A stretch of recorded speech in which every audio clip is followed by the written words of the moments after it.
ಚಿತ್ರದುರ್ಗದ ಜಿಲ್ಲಾಧಿಕಾರಿ ಕಚೇರಿಯಲ್ಲಿ ಗುರುವಾರ ಮಡಿವಾಳ ಮಾಚಿದೇವ ಜಯಂತಿ ಆಚರಣೆ ಹಮ್ಮಿಕೊಳ್ಳಲಾಗಿತ್ತು.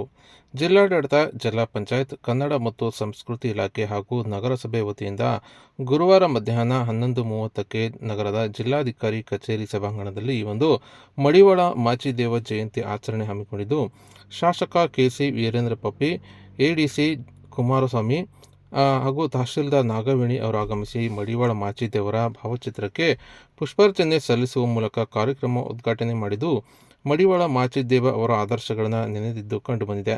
ಇನ್ನು ಈ ಸಂದರ್ಭದಲ್ಲಿ ಉಪವಿಭಾಗಾಧಿಕಾರಿ ಎಂ ಕಾರ್ತಿಕ್, ಜಿಲ್ಲಾ ವಾರ್ತಾಧಿಕಾರಿ ಬಿವಿ ತುಕಾರಾಂ, ಕನ್ನಡ ಮತ್ತು ಸಂಸ್ಕೃತಿ ಇಲಾಖೆ ಉಪನಿರ್ದೇಶಕ ಎಸ್ಕೆ ಮಲ್ಲಿಕಾರ್ಜುನ್, ಸಮುದಾಯದ ಮುಖಂಡರು ಹಾಗೂ ವಿವಿಧ ಇಲಾಖೆ ಅಧಿಕಾರಿಗಳು ಹಾಜರಿದ್ದು, ಇದೇ ವೇಳೆ ಮಹಾಂತೇಶ್ ಅವರು ಮಡಿವಾಳ ಮಾಚಿದೇವ ಅವರ ಕುರಿತು ಉಪನ್ಯಾಸ ಸಹ ನೀಡಿದರು.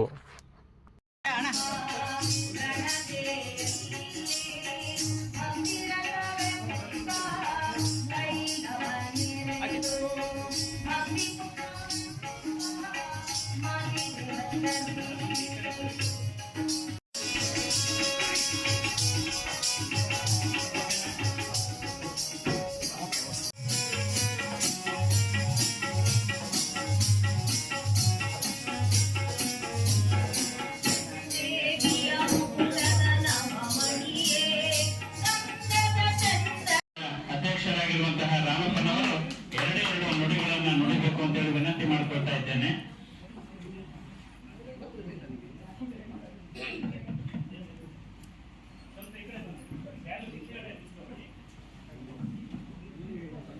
ಮಾಚಿದೇವರ ಜಯಂತಿ ಅಂಗವಾಗಿ ಇವತ್ತು ಜಿಲ್ಲಾಡಳಿತ ಮತ್ತು ಜಿಲ್ಲಾ ಪಂಚಾಯತ್, ಕನ್ನಡ ಸಂಸ್ಕೃತಿ ಇಲಾಖೆ ಹಾಗೂ ನಗರಸಭೆ ಇವರ ಆಶಯದಲ್ಲಿ ಸರ್ಕಾರದ ಆದೇಶದಂತೆ ಇವತ್ತು ಮಾಚಿದೇವರ ಜಯಂತಿಯನ್ನ